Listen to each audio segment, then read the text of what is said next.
Ассаламу алейкум ва рахматуллахи ва баракатух. Урматтуу мусулман бир туугандар, сиздерге Эл Ислам аттуу плейлистибизди дайындап, сиздерге кабыр азабынын 3-бөлүмүн даярдап жатабыз.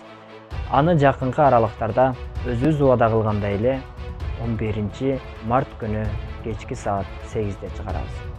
Ага чейин сиздер бул кабыр азабынын 2-бөлүмдөрүн, 1-бөлүмдөрүн көрүп, башкаларга дагы таратып, башка бирөөлөрдүн дагы ушул кабыр азабы туурасында маалыматты билгенге себепчи болсоңуздар, сиздерге Аллах ыраазы болсун.